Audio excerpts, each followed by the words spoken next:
우리 시간에 오신 여러분들 위해 하나님의 큰 은혜가 넘치기를 주님의 이름으로 축원합니다. 어메이징 그레이스라고 하는 책이 있습니다. 린다 한이라고 하는 분이 썼어요. 이분은 고향이 춘천이에요. 1955년도에 그곳에서 태어납니다. 아버지는 육사를 졸업했고 어머님은 이화여대를 졸업을 했어요. 어릴 때에 유복한 가정에서 성장했다, 이렇게 쓰고 있습니다. 중3 졸업을 앞두고 어느 날 가정에 아버지, 엄마, 언니와 동생이 있었는데 사라지고 집에 오지를 않았습니다. 사람들이 주변에서 쑥덕거렸어요. 저 집 망했대. 그리고 아빠, 엄마가 언니와 동생만 데리고 집을 도망쳤대. 가운데만 버려두었대. 라고 하는 말을 듣게 됩니다. 집에 있던 음식이 다 떨어지고 그는 공장에 가서 일을 했다라고 말을 해요. 시간이 어느 정도 흘렀을 때 어머니가 집에 왔어요. 아버지와 이혼을 하고 3남매를 데리고 이민을 가겠다 결정을 내린 거죠. 린다는 마음에 생각합니다. 그래, 어차피 여기에서 내 인생이 고통스럽고 버려진 삶인데 남의 나라에 가서 새로운 출발을 해야겠다.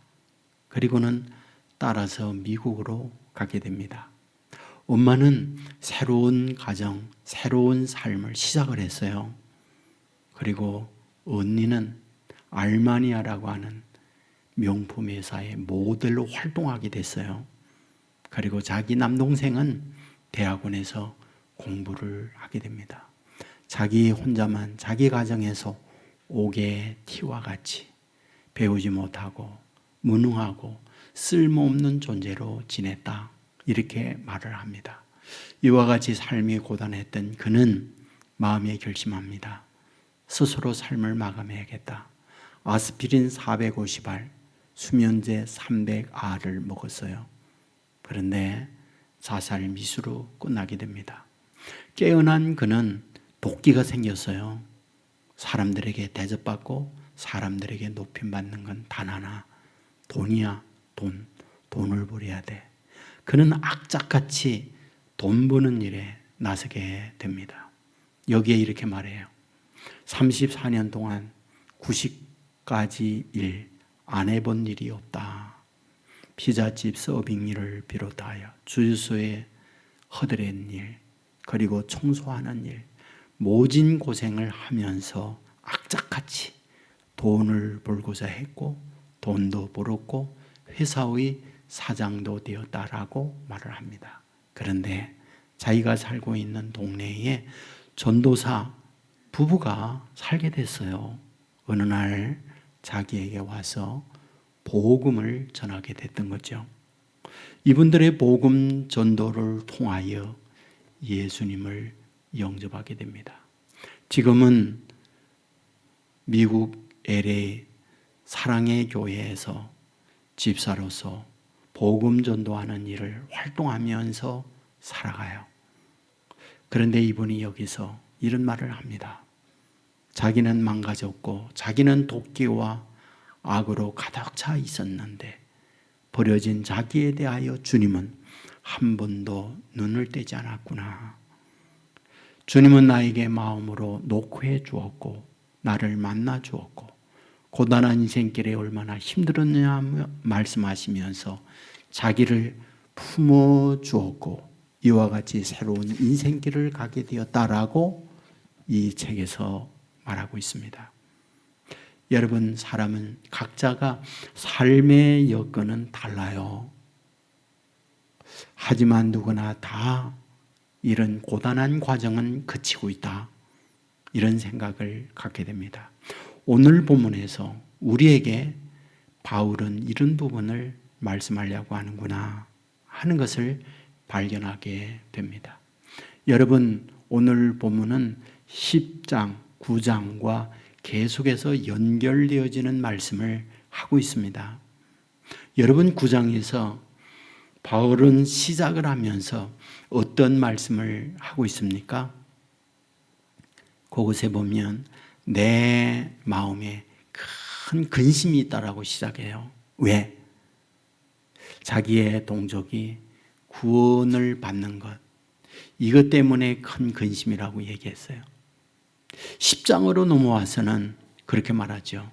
내 마음에 간절한 소원이 있다. 그것은 내 동족이 구원을 받는 거다라고 말을 했어요. 그리고 오늘 11장에 와서도 또 시작을 하면서 거의 동일한 말씀으로 시작을 해요. 1절에 보면 그러므로 내가 말하노니 하나님이 자기 백성을 버리셨느냐? 그럴 수 없느니라. 나도 이스라엘인이요 아브라함의 씨에서 난 자요 베냐민 지파라 라고 말하고 있습니다. 여기서 하나님이 자기 백성, 이스라엘 백성, 유대인들을 버렸느냐? 라고 해요. 그럴 수 없다. 하나님은 결코 버리지 않으셨다 라고 얘기해요. 그러면 왜 바울은 로마에 있는 예수 믿는 성도들에게 편지를 보내면서 유독 자기의 동족 이스라엘 사람 유대인에 대한 문제를 많은 부분을 활애하고 있을까요? 그것은 메시아로 오신 예수님을 유대인, 이스라엘 사람들이 십자가에 못 박아 죽였잖아요. 동시에 자기는 누구예요? 유대인이에요. 이스라엘 사람이에요. 베냐민 지파예요. 그런데 메시아로 오신 예수님을 그는 만났고 예수님을 믿었어요. 그런데 믿는 자기에 대하여 이스라엘 사람들은 어떻게 대우했나요? 그가 자기 동족 이스라엘 사람들에게 대접받은 이야기를 쓰고 있잖아요. 40에 하나 감한 매를 5번이나 맞았다. 3번은 태창으로 그들에게 맞았다. 1번은 돌로 그들에게 맞아 죽음의 위기를 당했다. 줄이고 목마르고 굶주리고 홀벗고 참으로 힘든 고통을 그들로부터 조롱을 당하고 그들로부터 멸시를 당하면서 왔다라는 이야기를 쓰고 있어요. 그렇다면 이와 같이 메시아 대신 예수님도 죽였고 자기에 대하여 예수 믿는 걸 박해하고 조롱한다면 자기의 동족에 대하여 포기하고 하나님의 심판을 내려야 되는 것이 아니냐라는 생각을 가질 수 있다는 거죠. 그런데 바울은 여기서 뭐라고? 그럴 수 없다. 하나님은 그들을 포기하지 않았다라는 말을 계속하고 있어요. 그러면 왜 그들을 하나님은 포기하지 않았다라고 말을 하고 있는 걸까요? 본문 2절은 말하죠. 하나님이 그 미리 하신 자기 백성을 버리지 아니하셨나니. 미리 하신 것들을 하나님은 버리지 않았다. 그런데요, 이 부분을 유진 피터슨 목사님께서 메시지 성경에 이렇게 번역을 했어요. 하나님은 쉽게 이스라엘에게서 손을 떼실 수 없습니다. 그동안 이스라엘과 너무 오랫동안 관계를 맺어오셨고 투자한 것이 너무 많기 때문입니다. 이렇게 번역을 했어요. 그러니까 이스라엘을 하나님이 포기할 수 없는 이유는 너무 오랫동안 그들과 교제하고 그들에게 투자한 것이 너무 많기 때문에 결코 그들을 포기할 수 없다. 이렇게 말했어요. 그렇다면 우리는 여기서 중요한 질문을 하나 던질 수 있죠. 이와 같이 포기할 수 없고 선민인 이스라엘이라고 하면 민족적 구원을 말하는 걸까? 여러분, 성경을 보면 민족적 구원, 성경은 말하고 있어요. 여러분, 출애굽기에 보면 애굽에서 400년 동안 노예로 살던 그들을 구원해 낼 때 민족적 구원이었어요. 다 구원해냈습니다. 자, 그렇다면 지금도 여전히 민족적 구원이라고 하는 이 부분이 유효하냐? 성경은 그렇지 않다라고 얘기해요. 로마서 9장 27절에 보면 이스라엘 자손들이 수가 비록 바다의 모래 같을지라도 남은 자만 구원을 받으리니. 혈통적으로 이스라엘 자손 아브라함의 후손들이 바다의 모래알처럼 많다. 그러나 그들 모두를 구원함을 받는 것은 아니다. 누구만, 남은 자만 구원받는다. 이렇게 말씀을 하고 있어요. 본문 7절에도 보면 세 번역에 이렇게 되어 있습니다. 그러면 무슨 결과가 생겼습니까? 이스라엘 백성은 찾던 것을 얻지 못하였지만 택하심을 받은 자들은 그것을 얻었습니다. 라고 되어 있어요. 이번의 내용이 무엇일까요? 이스라엘 백성이 찾던 것 메시아죠. 그러면 메시아이신 예수님을 누구나 다 그들은 찾았고 믿었느냐? 그렇지 않다. 하나님이 택정함을 받은 그들만 믿었다라고 말을 해요. 그러면 택정함을 받은 자들이 누구냐? 본문에서는 그들을 뭐라고? 남은 자라고 말하고 있다는 거예요. 남은 자. 3절에 보면 나만 남았는데 4절에 보면 7,000명을 남겨두었다. 5절에 보면 은혜로 택하심을 따라 그 남은 자가 있느니라. 7절에 보면 그 남은 자들은 남은 자를 말을 해요. 이 남은 자를 말을 하면서 바울은 열왕기상 19장의 말씀을 인용을 해요. 그게 3절이에요. 본문 3절에 보면 주여 그들이 주의 선지자들을 죽였으며 주의 제단들을 흘어버렸고 나만 남았는데 내 목숨도 참나이다 하니 라고 되어 있어요. 이 말씀의 배경이 뭐예요? 북이스라엘의 왕 아합 때에 아합의 왕비가 있죠. 이세벨이에요. 이세벨이 누군가요? 엣바알의 딸이라고 그랬어요. 엣바알은 누구인가요? 시돈의 왕인데 바알 제사장 이런 뜻이에요. 그러니까 우상 숭배하는 바알 제사장의 딸이 누구? 이세벨이다. 그러므로 이세벨은 친정에서 뼛속까지 바알 신앙, 바알 믿음으로 가득 찼다. 그런 그가 시집 왔다. 누구에게? 이스라엘 왕 아합에게로 왔다. 그런데 아합도 어떠하다? 그의 와이프, 그의 아내 이세벨이 우상을 믿는 것처럼 자기도 우상 숭배 바알을 섬겼다. 문제는 무엇입니까? 왕이 바알만 섬기는 게 아니라 전 국민에게 내가 믿는 바알 너희들도 믿어야 돼. 명령을 내려서 모두가 다 바알 신앙으로 돌아섰다는 거예요. 누가? 이스라엘 백성. 그런데 그 중에 하나님을 믿는 목숨 건 사람이 있었다. 누구? 엘리야였다는 거예요. 엘리야는 하나님께 기도할 때 비가 내리지 않았어요. 하나님께 기도할 때 비가 내렸어요. 하나님께 기도할 때 불이 내렸어요. 그런 능력의 사람이었다라고 말을 하는 거예요. 그런데 그가 뭐라고 그래요? 하나님, 이와 같이 다 바알에게 머리를 숙이고 머리 숙이지 않은 사람 다 하나 남았습니다 라고 했더니 하나님이 뭐라고요? 본문 4절에 보면 그에게 하신 대답이 무엇이냐? 내가 나를 위하여 바알에게 무릎을 꿇지 아니한 사람 7,000명을 남겨두었다 하셨으니 너도 남겨두었지만은 또 7,000명을 남겨두었어 라고 말을 하고 있다. 그런 얘기입니다. 그렇다면 그 남아있는 사람이 누구냐? 5절 말씀에 말하고 있죠. 지금 은혜로 택하심을 따라 남은 자다. 은혜로 택함을 받은 자들이라고 말을 하고 있어요. 여러분 아세요? 성경에 여기만 남은 자를 말하고 있지 않다는 걸. 성경 곳곳에 남은 자에 대한 부분 굉장히 많이 합니다. 이사야 20장 21절에 보면 남은 자 곧 야곱의 남은 자가 능하신 하나님께로 돌아올 것이라. 이스라엘이요 내 백성이 바다의 모래 같을지라도 남은 자만 돌아오리니 라고 말해요. 예레미야 23장 3절에도 보면 내가 내 양떼의 남은 것을 모든 지방에서 모아 다시 그 우리로 돌아오게 하리니 남은 자를 모아서 우리로 다시 돌아오게 하겠다. 이렇게 말씀을 해요. 묻습니다. 여기 남은 자란 누구일까요? 어떤 사람을 남은 자라고 말하는 걸까요?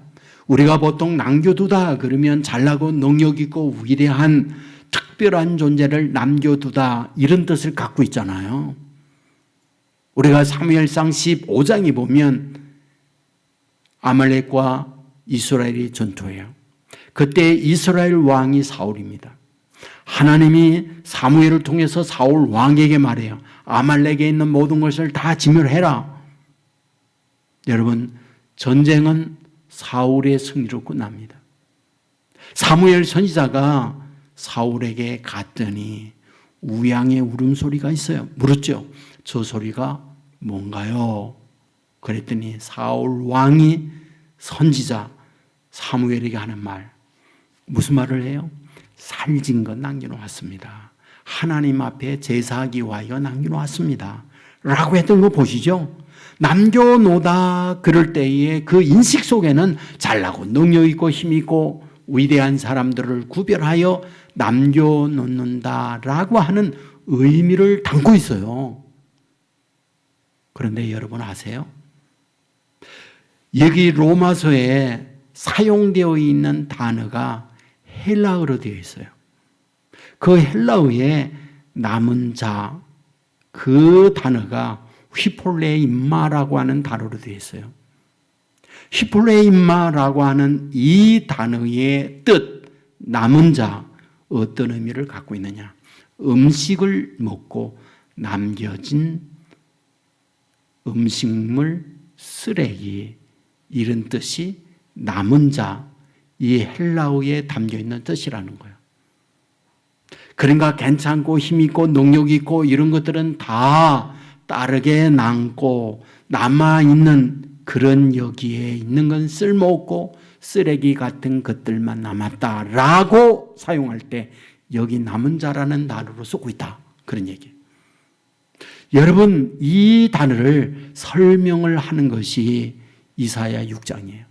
이사야 6장 13절에 보면 밤나무와 상수리 나무가 배임을 당하여도 그 그루터기는 남아있다라고 해요. 밤나무, 상수리 나무가 큽니다. 그게 배였어요. 왜 뱀니까? 쓸모있고 괜찮은 거 제목으로 하려고 잘랐어요. 그런데 남아있는 게 있어요. 그루터기예요. 남아있다. 이 그루터기 뭐예요? 쓸모없다. 어디에도 필요치 않다. 그래서 남겨놓다라는 것이 그 그루터기라고 말을 하고 있는 거예요. 여러분, 우리가 살아가면서 이런 얘기 들어본 적이 있죠. 무용지 유용이라고 하는 말. 이 말이 무슨 뜻이냐고요? 쓸모없음에 쓸모있음이라는 뜻이에요. 산을 지키는 것은 쓸모없는 나무, 못생긴 나무가 산을 지킨다는 말을 들어본 적 있죠. 이 말이 무용지 유용이라는 말이에요. 여러분, 산에서 건사하게 잘 자란 나무는 목소가 팹니다. 왜? 제목으로 쓰려고. 왜? 그것을 가구로 사용하려고. 그런데 베지 않고 남겨놓은 나무가 있어요. 삐뚤거리고 못생긴 나무, 쓸모없는 나무. 내버려둬요. 놀라운 것은 그 나무가 산을 지킨다 라는 말이에요. 쓸모없는데 쓸모없음의 나무가 쓸모있음으로 바뀌고 있다. 그 말을 하는 거거든요. 저는 역사를 전공한 분의 강의를 들으면서 깜짝 놀랐어요. 우리가 역사를 끌어갈 때 역사 연구를 해보면 능력 있고 힘 있는 자들이 국가를 끌어가고 역사를 만들어내는 것 같은데 그분의 이야기는 이런 얘기하는 거 있죠. 위대하고 잘난 사람은 맞아서 단명을 하고 다 죽는데요. 모난 불이 정에 찍힌다는 말과 똑같은 거예요. 잘나고 훌륭했는데 그들은 라이벌들이 많아가지고 늘 제거를 당해요. 그리고 힘없고 능력 없는 이들이 나중에 일어나서 다시 끌어가는 지도자들이 되더라라는 말을 해요. 여러분, 오늘 본문에서 남은 자라고 할 때에 위대하고 잘난 사람인 것 같은데 실제는 뭐하다? 못나고 형편없는 음생물 쩌리기와 같은 존재가 남아있다라고 성경은 기록하고 있다는 거예요. 이 부분을 예레미야 40장 6절 이하에 이렇게 기록해요. 포로로 끌려갈 때 그 땅에 남아있는 이들은 빈민들이라 이렇게 쓰고 있어요. 바빌론 포로로 끌려갈 때 권력자, 부자, 잘난 사람 끌려갔어요. 가난하고 배우지 못한 못난 자 그 땅에 남아있는데 빈민들이 남아있더라 이렇게 성경은 기록해요. 그러므로 남아있다라고 하는 그 말은 훌륭하고 쓸모있는 능력 있는 자의 반대들이 남아있다라고 말하고 있는 거죠. 그렇다면 그 남아있는 자들을 어떻게 하고 있느냐라는 거예요. 보잘것없는 그들에 대하여 하나님은 어떻게 하고 있느냐라는 거예요. 그게 바로 바울이 본문 5절에서 말하는 거잖아요. 그 남아있는 자들에게 하나님이 은혜를 주어서 그들을 택해 주었다. 구원해 주었다라고 말씀을 하고 있는 거예요. 그러니까 이스라엘 백성이 혈통적으로 바다의 모래알과 같은데 어떠하다? 그들 모두를 선택한 것이 아니라 남아있는 자들을 선택했는데 남아있는 자들을 선택한 것은 잘나고 능력이고 위대해서가 아니었다라는 거예요. 다만 그들을 불쌍히 여겨주셔서 은혜로 택하여 줬기 때문에 그들은 구원받는 사람이 되었다라고 말을 해요. 그런데 여러분 오늘 본문에요. 남은 자를 많이 말하면서 그 남은 자 중에 또 다른 남은 자를 말하고 있는 단어가 있어요. 그게 7절에 나와 있는 남은 자예요. 여기에 남은 자는 앞에 있는 남은 자와 다릅니다. 앞에 있는 남은 자는 쓸모없는 남은 자들인데 7절에 나와 있는 남은 자는 이와 같이 쓸모없는 자들이 남은 자 말고 그렇다면 그 외에 있는 이들이라는 뜻이 7절에 나와 있는 남은 자예요. 그러면 여기에 있는 남은 자들 어떤 이들이냐? 그들은 여기에 말하고 있죠. 우둔하여진 자들이라고 말을 해요. 우둔하여지다, 다른 번역에 보면 완악하여지다라고 말을 하고 있어요. 완악하다 무슨 말이에요? 마음에 화인 맞은 마음이다 이런 뜻이에요. 여러분 출애굽기에 보면 화인 맞은 사람이 나와요. 누구? 바로예요. 하나님께서 10가지 재앙을 깨닫게 하려고 매를 쳐요. 책망을 해요. 그러나 성경은 뭐라고 말하고 있습니까? 바로의 마음이 완악하게 되어 그들의 말을 듣지 아니하였으니 하나님의 음성을 듣지 않았다. 이렇게 말하고 있어요. 몸이라고 하는 선물, 몸이라는 선물이라는 책이 있어요. 폴 브랜드, 필립 얀시 두 분이 썼습니다. 여기 폴 브랜드는 의사입니다. 아버지가 의료 선교사로서 인도에서 한센병 환자를 치료하는 데에 평생 몸을 바친 선교사예요. 아들인 폴 브랜드도 아버지 뒤를 이어서 의사예요. 그도 한센병 치료하는 데 전문가가 됩니다. 그런데 이 책에서 뭘 얘기하는지 아세요? 한센병의 가장 슬프고 아픈 것은 통각상실증이라고 말을 써요. 통각상실증이라는 말은 아픈데 아픔을 느끼지 못하는 병, 이거를 통각상실증이라고 표현하고 있어요. 한센병에 걸리면 감각이 사라져요. 여러분 뼈가 문드러집니다. 살이 녹아내려요. 그러면 아파야죠. 그러면 고통을 느껴야죠. 그런데 고통을 느끼지 못하는 거예요. 그래서 흉측한 모습으로 바뀌어지는 병, 이게 한센병이라고 얘기를 하고 있습니다. 여러분 이것을 영적으로 보면 뭐다? 화인 맞은 양심이에요. 하나님께서 들려주고 보여주어야 하는데 깨닫지 못하는 거예요. 여러분 이 부분에 대하여 본문 9절은 이렇게 말하고 있잖아요. 또 다윗이 이르되 그들의 밥상이 올무와 덫과 거치는 것과 보응이 되게 하옵소서라고 하는 말을 쓰고 있잖아요. 여기에 말하는 밥상이라는 말은 축복이에요. 시편 23편에 보면 하나님께서 복을 얘기하면서 원수 앞에 상을 베풀어 주시고 라는 말이 있죠. 그 상이 밥상이에요. 그런데 하나님께서 이스라엘 앞에 밥상을 베풀어 주었다는 거예요. 축복입니다. 선민이에요. 구별되게 그들을 구별해냈어요. 그런데 이런 밥상이 도리어 올무와 덫이 되고 그치는 돌이 되어졌다. 이 말을 하고 있어요. 이와 같이 선민이고 이와 같이 구별하여 하나님이 특별한 밥상을 베풀어 주었는데 그것이 무엇이 오만불선함이 되었고 후한무치가 되었고 아나무인이 된 그들이 되었다. 우리는 너희와 격이 달라. 우리는 수준이 다르다고 라고 하면서 오히려 밥상이 그들에게 뭐다? 올무가 되었다라고 얘기해요. 흠이 되었다라고 말해요. 그 부분에 대하여 구절은 말하죠. 기록된 바 하나님이 오늘까지 그들에게 혼미한 심령과 보지 못할 눈과 듣지 못할 귀를 주셨다 함과 같으니라. 그들에게 눈을 주었어요. 그들에게 귀를 주었어요. 문제는 뭐냐? 보지 못합니다. 듣지 못합니다. 여러분 10절에 보면 그들의 눈이 흐려져서 보아야 할 걸 보지 못하고 있다라고 말을 하는 거예요. 주어진 밥상이 오히려 하나님의 세계를 보지 못하는 걸림돌이 되었고 올무가 되었다라고 말을 해요. 수니아 루타라고 하는 박사님이 계세요. 콜롬비아 대학의 교수로 지냅니다.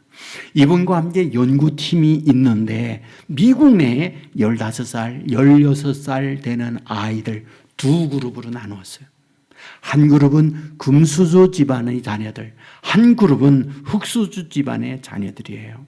아버지가 잘납니다. 경제적 여력이 있습니다. 사회에 인정받는 아버지예요. 그런데 그 자녀들이 있어요. 그리고 그렇지 못한 소시민의 자녀들, 흑수저 자녀들이 있어요. 이들을 가지고 이들의 인성, 이들의 삶의 양태를 비교 연구를 했어요.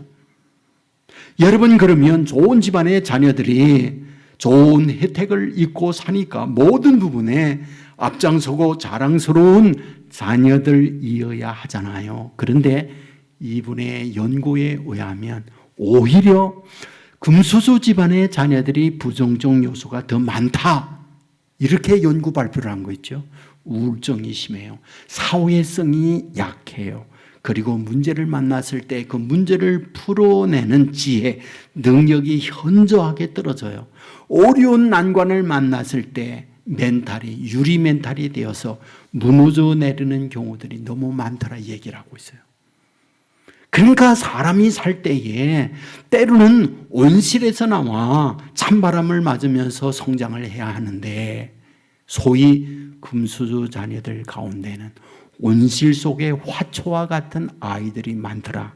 바로 이 수니아 루타 박사 팀이 그와 같이 발표를 하는 거예요. 오늘 본문에서 지금 이스라엘 사람들 하나님으로부터 밥상을 받았어요. 축복입니다. 그런데 오히려 그것이 무엇이다? 올무와 덫이 되었다라고 말을 하고 있습니다. 그렇다면 여기에 남은 자 누굽니까? 버려진 자라고 그랬죠. 관심이 없는 자라고 말을 했죠. 그런데 그 버려진 남은 자가 오히려 뭐하다? 은혜를 입고 하나님의 축복을 받은 자라고 말을 하고 있는 거잖아요. 여러분에게 가끔 소개해드리는 유한진 교수의 들꽃 언덕에서라고 하는 시 제목이 있어요. 내용이 이렇습니다. 들꽃 언덕에서 알았다. 값비싼 화초는 사람이 키우고 값 없는 들꽃은 하나님이 키우는 것을. 그래서 들꽃 향기는 하늘의 향기인 것을. 너무 멋진 감동의 시구잖아요. 화초가 화려합니다. 대개 집 거실에서 사람이 돌봐요. 들꽃, 야생초 관심이 없어요. 들에서 찬바람 맞고 이슬 맞으면서 지내요. 문제는 뭡니까? 하나님이 돌보신다는 거예요. 그래서 그 향기는 하늘의 향기라고 말을 하고 있어요. 여러분 성경을 보세요. 우리 하나님이신 예수님이 이 세상에 오셔서 활동하는 내용을 담고 있는 걸 복음서라고 그러잖아요. 그 복음서에 예수님이 움직이는 것을 동선이라고 그러잖아요. 어디로 어떻게 움직이는지 동선이라고 말하잖아요. 그 동선을 가만히 살펴보세요. 어떤 곳으로 예수님은 움직이고 있는가? 마태복음 4장에 보면 예수님이 30세가 되어졌을 때 공생애를 시작해 제일 먼저 요단강에 가서 세례받아요. 하늘이 열리고 하나님의 음성이 들려와요. 이는 내 사랑하는 아들이요 내 기뻐하는 자라. 그리고 광야로 가요. 40일 동안 금식해요. 그러면서 사탄에게 3번 시험 받습니다. 그리고 시험을 물리쳐요. 그리고 제일 먼저 광야 생활에 3번의 시험 끝나고 제일 먼저 간 곳 어딘가요? 성경은 말하죠. 스불론과 납달리 땅에 갔다고요. 그렇다면 스불론 납달리 땅, 왜 예수님은 그곳에 제일 먼저 행차를 하고 있는 걸까? 성경은 말하죠. 흑암에 앉은 자들이요 사망의 땅과 그늘에 앉은 자들이기 때문이라고 말을 해요. 스불론 납달리 땅의 어떤 곳? 그늘에 앉은 자들, 흑암에 앉은 자들, 사망의 그늘진 곳에 있는 이들. 무슨 말? 남은 자들의 인생이었다라는 거예요. 음식물 쓰레기와 같은 자들이었다라는 거예요. 주님은 제일 먼저 남은 자들을 향하여 찾아가신 주님이었다고 성경은 말한다니까요. 여러분 요한복음 5장에 가면 예수님이 베데스다 연못에 가는 내용이 나옵니다. 베데스다 연못 어떤 곳이요? 간헐천이에요.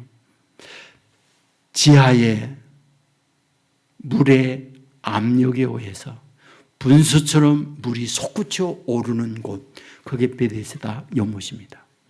그러니까 수압이 솟구치면 물이 분수처럼 위로 쑥 올라갑니다. 문제는 그때 어떤 난치병에 걸렸던지 그 연못에 제일 먼저 뛰어 들어가는 사람은 치료를 받는다. 이런 전설이 있는 거예요. 그러니까 전국에서 의사나 약으로 고치지 못하는 난치병이 엄청난 구름대처럼 모여든 거예요. 예수님이 그곳에 가셨다는 거예요. 성경은 그 많은 환자들 말하고 있잖아요. 단 한 사람을 말하고 있어요. 누구? 38년 된 병자예요. 예수님은 그 한 사람을 찾아가요. 예수님은 그를 만나 이야기하죠. 뭐라고? 내가 낫고자 원하느냐? 여러분, 그게 질문입니까? 왜 거기 왔어요? 낫기 위해서 왔지. 그런데 이 사람의 대답이 가관해요. 보면 몰라요? 낫기 위해서 왔지.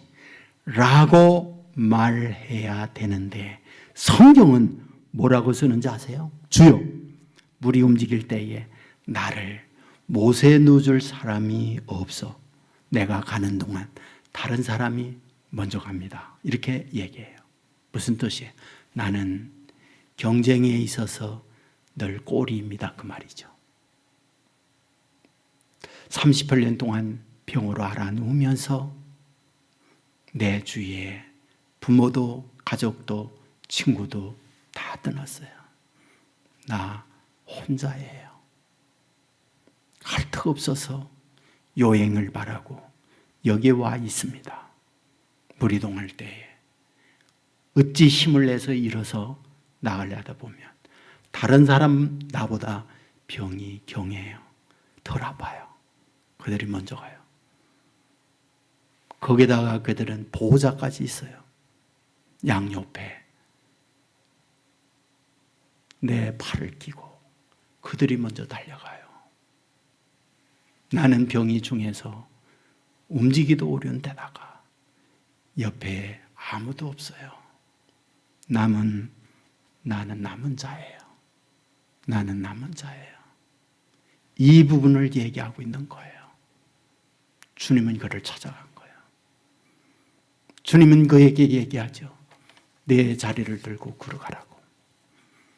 남은 자에게 은혜를 베푸는 거예요. 남은 자에게 은혜를 주시는 거예요.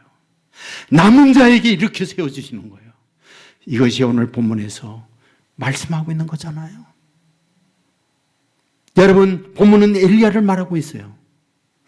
여러분, 엘리야 누군가요? 앞에서 여러분에게 말씀드렸어요. 나만 홀로 남았다고.